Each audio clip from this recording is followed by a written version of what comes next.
नमस्कार साथियों, स्वागत है आपका दृष्टि आईएएस के इन फोकस प्रोग्राम में। मेरा नाम है मनीष। इतिहास के प्रत्येक चरण में वैज्ञानिक ब्रह्मांड के रहस्यों को खोजने के प्रति आकर्षित रहे हैं। वर्तमान में भी वैज्ञानिक लगातार प्रयास कर रहे हैं कि किसी न किसी माध्यम से ब्रह्मांड के रहस्यों को उजागर किया जाए। इन्हीं प्रयासों में एक प्रयास है उच्च ऊर्जा वाले न्यूट्रिनो, हाई एनर्जी न्यूट्रिनो की पहचान के लिए, उनके स्रोतों को जानने के लिए भूमध्य सागर में टेलीस्कोप की स्थापना। भूमध्य सागर के नीचे टेलीस्कोप की स्थापना के माध्यम से उच्च ऊर्जा वाले न्यूट्रिनो की पहचान करके वैज्ञानिक कई प्रकार के रहस्योद्घाटन कर सकते हैं। क्या है ये पूरा मुद्दा, आज इन फोकस के प्रोग्राम में समझने का प्रयास करेंगे। सबसे पहले देखते हैं कि इस पूरे टॉपिक के अंतर्गत किन पक्षों पर बात होगी। सबसे पहले खबर को विस्तार से जानना है। इसके बाद हम देखेंगे कि न्यूट्रिनो क्या होते हैं, सामान्य मतलब इसका समझ लेंगे। इनका अध्ययन करना वैज्ञानिक आवश्यक क्यों मानते हैं, इस पक्ष को यहां समझेंगे। और साथ ही इनका अध्ययन करने के लिए पानी के अंदर दूरबीन स्थापित करना, न्यूट्रिनो दूरबीन स्थापित करना क्यों आवश्यक है, इसकी आवश्यकता क्यों पड़ी है, इस पक्ष को भी जान लेंगे। अंत में आपके लिए एक अभ्यास प्रश्न होगा जिसका उत्तर आपको कमेंट बॉक्स में कमेंट करके देना होगा। ये जो पूरा विषय है यूपीएससी की मुख्य परीक्षा के सामान्य अध्ययन प्रश्न पत्र 3 से जुड़ेगा। उसके विज्ञान एवं प्रौद्योगिकी जैसे खंडों से जोड़ करके आप इसे देख सकते हैं। टॉपिक बेहद ज्यादा महत्वपूर्ण है। इस पर पहले भी यूपीएससी की प्रारंभिक परीक्षा और मुख्य परीक्षा पर प्रश्न आ चुके हैं, इसलिए इसको ठीक से समझना बेहद आवश्यक है। कई टेक्निकल टर्म्स आएंगे, कई टेक्निकल टर्म्स को हम साथ साथ समझाते हुए चलेंगे तो आपको पूरा सब्जेक्ट स्पष्ट हो जाएगा। अपने प्रोग्राम में हम आगे बढ़े उससे पहले आप हमारे चैनल को सब्सक्राइब जरूर करिए और बेल आइकन दबाइए ताकि सभी प्रोग्राम का नोटिफिकेशन आपको मिल जाए। इन प्रोग्राम से आप जुड़े, इनका लाभ उठाएं। साथ ही इन सभी प्रोग्राम की पीडीएफ फाइल आपको इन फोकस दृष्टि आईएएस के टेलीग्राम चैनल पर उपलब्ध कराई जा रही है। डिस्क्रिप्शन में दिए गए लिंक पर जाकर आप पीडीएफ फाइल डाउनलोड कर सकते हैं। अब खबर को विस्तार से जानेंगे। खबर यही है कि वैज्ञानिक भूमध्य सागर के नीचे उच्च ऊर्जा वाले यानी हाई एनर्जी न्यूट्रिनो का पता लगाने के लिए दो दूरबीनों को तैनात करने का प्रयास कर रहे हैं। दो दूरबीनों को तैनात कर रहे हैं। जो दोनों दूरबीन है वो हिस्सा किसका है, वो एक बड़े प्रोजेक्ट का हिस्सा है जिस प्रोजेक्ट को हम जानते हैं cubic kilometre neutrino telescope. Cubic kilometre neutrino telescope, इसे KM3NET इसके नाम से भी जाना जाता है। इनमें से जो एक दूरबीन है वो अंतरिक्ष से आने वाले हाई एनर्जी न्यूट्रिनो की जांच करने का प्रयास करेगी, उसका अध्ययन करेगी। और दूसरी जो दूरबीन है, दूसरा जो टेलीस्कोप है, वो वायुमंडल से आने वाले न्यूट्रिनो की जांच करने का प्रयास करेगी। तो दोनों दूरबीनें अलग अलग तरह के न्यूट्रिनो की जांच करने का प्रयास करेगी। ये दोनों ही जो दूरबीनें हैं, दोनों ही जो टेलीस्कोप हैं, ये आइस क्यूब न्यूट्रिनो वेधशाला की ही तरह है जो वर्ष 2011 से काम कर रही है। और काम कहां पर कर रही है, अंटार्कटिका में काम कर रही है। और इसको भी हाई एनर्जी न्यूट्रिनो का पता लगाने के लिए ही स्थापित किया गया था। अंटार्कटिका में जमी हुई बर्फ के नीचे ये स्थित है और इसका नाम है आइस क्यूब न्यूट्रिनो वेधशाला यानी ऑब्जर्वेटरी। तो ये पूरी खबर है, अब हम इस पर विस्तार से बात करेंगे। लेकिन उससे पहले आपके लिए एक महत्वपूर्ण सूचना है और सूचना यही है कि दृष्टि आईएएस मुखर्जी नगर की क्लासेस नोएडा में शिफ्ट हो चुकी हैं। आप ये जानते हैं नोएडा में हमारे दो महत्वपूर्ण बैच और प्रारंभ होने वाले हैं, एक हिंदी माध्यम का और एक इंग्लिश माध्यम का। हिंदी माध्यम का बैच 16 जनवरी 2025 से प्रारंभ हो रहा है और जिसका समय रहेगा सुबह 11:30 बजे। अंग्रेजी माध्यम का बैच 9 जनवरी 2025 से प्रारंभ हो रहा है जिसका समय होगा शाम को 6 बजे। आप 8750187501 पर कॉल भी कर सकते हैं, इन बैचेस में अपने एडमिशन को सुनिश्चित कर सकते हैं। इसके अलावा दो और स्थानों पर हमारे आईएएस के जीएस फाउंडेशन बैच प्रारंभ हो रहे हैं हिंदी माध्यम के, एक है प्रयागराज और दूसरा है जयपुर। प्रयागराज में जो बैच है वो 2 जनवरी 2025 से प्रारंभ होगा जिसका समय होगा शाम को 6 बजे। जयपुर में बैच 16 जनवरी 2025 से प्रारंभ होगा जिसका समय होगा शाम को 5:30 बजे। इसके लिए भी आप 8750187501 पर कॉल कर सकते हैं, इन बैचेस में एडमिशन ले सकते हैं, सफलता की दिशा में आगे बढ़ सकते हैं। अब हम न्यूट्रिनो को ठीक तरीके से समझते हैं कि जो हाई एनर्जी न्यूट्रिनो की हम पहचान करने की कोशिश कर रहे हैं, तो सबसे पहले न्यूट्रिनो को ठीक तरीके से समझ लेते हैं। न्यूट्रिनो के बारे में सबसे पहली बार जब हमें पता चला तो कब पता चला, 1959 में पता चला। लेकिन इनके बारे में जो विचार था, इनकी जो भविष्यवाणी थी, इनके अस्तित्व को लेकर के जो भविष्यवाणी की गई थी वो 30 साल पहले ही कर दी गई थी, यानी 1931 में ही कर दी गई थी। ये बहुत छोटे कण होते हैं, टाइनी पार्टिकल्स होते हैं, लेकिन ये इलेक्ट्रॉन से भिन्न होते हैं क्योंकि इलेक्ट्रॉन में आप देखे होंगे कि इलेक्ट्रॉन विद्युत आवेशित होते हैं, जबकि न्यूट्रिनो जो है इतने छोटे कण होते हैं, ये बिना किसी विद्युत आवेश के होते हैं। लेकिन न्यूट्रिनो का ही एक प्रकार होता है हाई एनर्जी न्यूट्रिनो, जो कि बहुत ही उच्च ऊर्जा वाले न्यूट्रिनो होते हैं।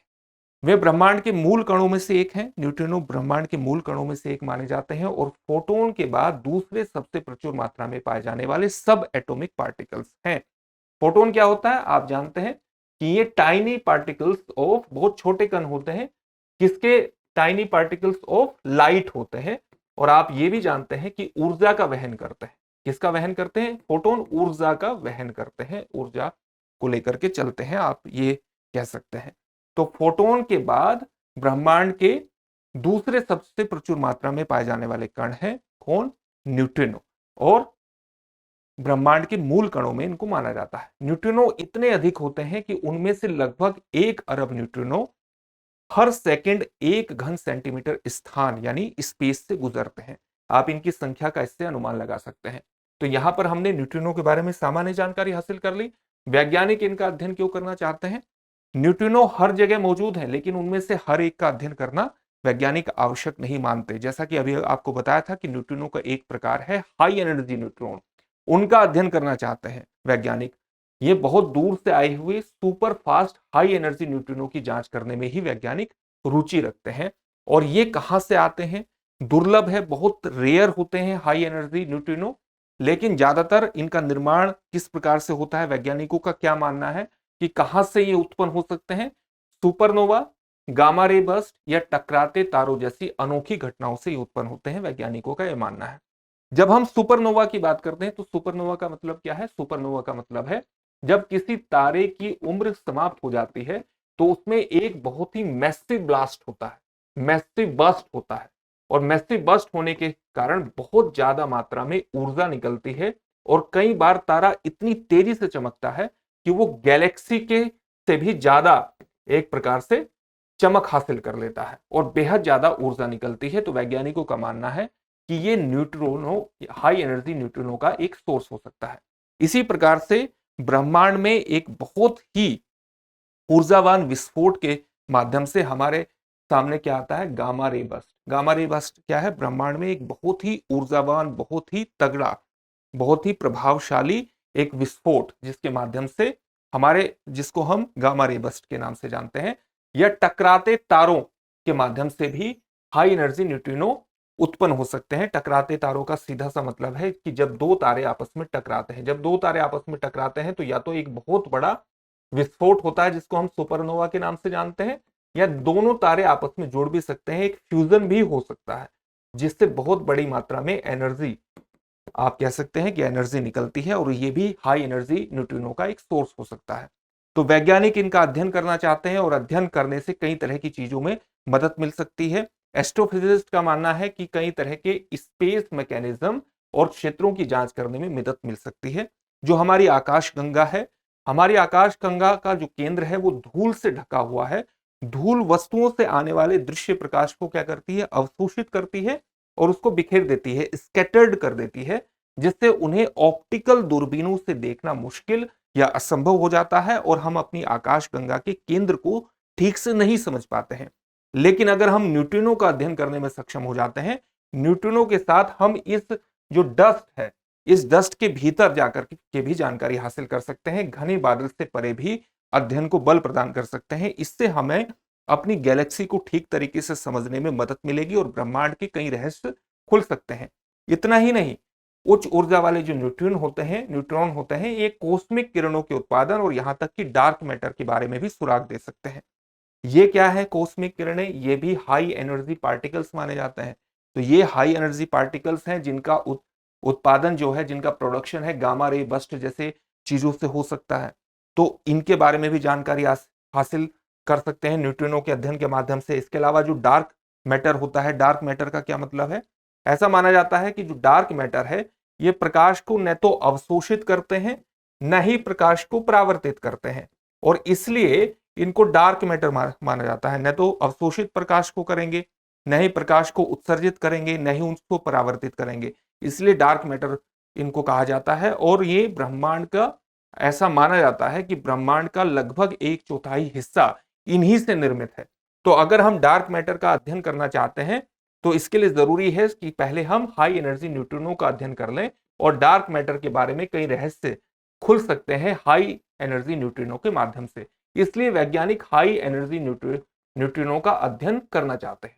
अब आपने देख लिया होगा, तो इनके अध्ययन में कई तरह की मुश्किलें आती हैं और इनको घोस्ट पार्टिकल क्यों कहा जाता है, अभी हमने इस पर चर्चा नहीं की। घोस्ट पार्टिकल इसलिए कहा जाता है क्योंकि ये बहुत दुर्लभ होते हैं और इनको डिटेक्ट करना भी ज्यादा मुश्किल होता है। अभी आपको बताया था कि एक बहुत ही छोटे से क्षेत्र से अरबों न्यूट्रिनो गुजरते हैं, लेकिन एक व्यक्ति अपने जीवन काल में शायद ही किसी न्यूट्रिनो से टकराता है।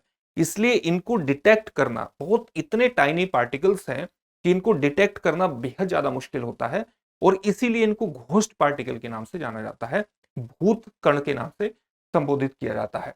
तो पानी के अंदर एक न्यूट्रिनो दूरबीन स्थापित करके हम इनके डिटेक्शन में काफी प्रगति हासिल कर सकते हैं और इसलिए पानी के अंदर न्यूट्रिनो टेलीस्कोप स्थापित करने का प्रयास वैज्ञानिकों द्वारा किया जा रहा है।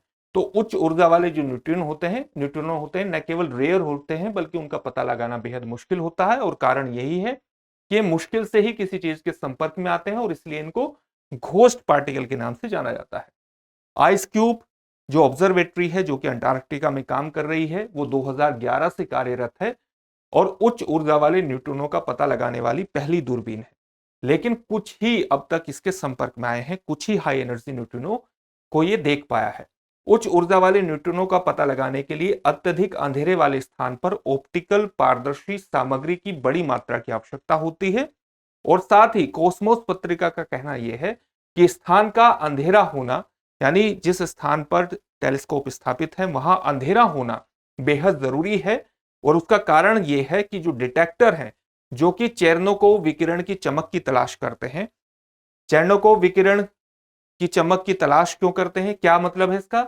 ये वो प्रकाश को प्रतिबिंबित करते हैं जो न्यूट्रिनो तब उत्पन्न करते हैं जब वे पानी या बर्फ के अणु के साथ संपर्क करते हैं।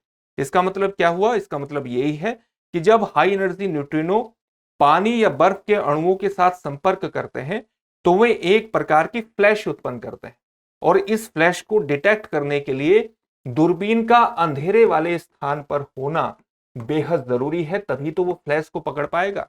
इसलिए कॉस्मोस पत्रिका का कहना है कि दूरबीन जहां भी स्थापित हो उस स्थान का अंधेरापूर्ण होना बेहद ज्यादा आवश्यक है। ये जो चमक है ये वैज्ञानिकों को उस न्यूट्रिनो के मार्ग का पता लगाने में मदद करती है और उन्हें उसके स्रोत के बारे में बताने, उसमें निहित ऊर्जा की मात्रा का पता लगाने और इसके अलावा उसकी उत्पत्ति के बारे में विस्तृत जानकारी देने में भी सक्षम हो सकती है। और इसीलिए वैज्ञानिकों ने पानी के नीचे न्यूट्रिनो जो दूरबीन है, जो टेलीस्कोप है, उसे लगाने का प्रयास किया है, उसे लगाया जा रहा है। पानी के अंदर न्यूट्रिनो दूरबीन क्यों लगाई जा रही है, इसके बारे में थोड़ी और जानकारी हासिल कर लेते हैं। यद्यपि जो जमी हुई बर्फ है और गहरे समुद्र का पानी दोनों ही ऊर्जा वाले न्यूट्रिनो का पता लगाने के लिए अनुकूल परिस्थितियां प्रदान करते हैं। जमी हुई बर्फ और गहरे समुद्र का जो पानी है वो दोनों ही उच्च ऊर्जा वाले न्यूट्रिनो का पता लगाने में अनुकूल परिस्थितियां का निर्माण करते हैं क्योंकि ये अंधेरे वाले स्थान की एक उपलब्धता को सुनिश्चित करते हैं। विशेषज्ञों का सुझाव है कि जो पानी के नीचे न्यूट्रिनो दूरबीन है ये आइस क्यूब ऑब्जर्वेटरी की तुलना में अधिक कुशल हो सकती है और उसका कारण यह है कि जो पानी है वो प्रकाश को कम बिखेरता है, उसको स्कैटर्ड कम करता है, जिससे ये पता लगाने में मदद मिलती है कि न्यूट्रिनो कहां से आए हैं, उनका स्रोत पता लगाने में मदद मिल जाती है।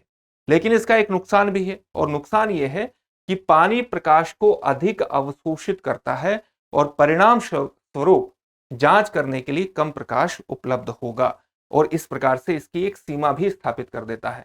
अंधेरे वाले स्थान में जाकर के इसकी जांच करना एक प्लस पॉइंट स्थापित करता है तो एक नेगेटिव पॉइंट भी स्थापित कर देता है अगर हम पानी के भीतर कोई भी टेलीस्कोप स्थापित करते हैं, और वो यही है कि पानी प्रकाश को अधिक अवशोषित करता है और जांच के लिए कम प्रकाश उपलब्ध होगा। इसलिए ये अपने आप में एक चैलेंज भी खड़ा करता है। अब इससे संबंधित एक प्रश्न देखते हैं। प्रश्न क्या है? भूमध्य सागर में स्थापित किए जा रहे अंडर वाटर न्यूट्रिनो टेलीस्कोप का नाम क्या है? आपके ऑप्शन क्या है? आइस क्यूब न्यूट्रिनो वेधशाला, हबल अंतरिक्ष दूरबीन, KM3 नेट या LIGO यानी लीगो वेधशाला। लीगो वेधशाला लीगो ऑब्जर्वेटरी? इस प्रश्न का उत्तर आप हमें कमेंट बॉक्स में कमेंट करके जरूर दीजिए। फिर से एक नए सेशन में आपसे मुलाकात होगी। धन्यवाद। डियर व्यूअर्स, अपने एग्जाम की तैयारी को और बेहतर करने के लिए हमारे चैनल को लाइक, शेयर और सब्सक्राइब करना न भूलें।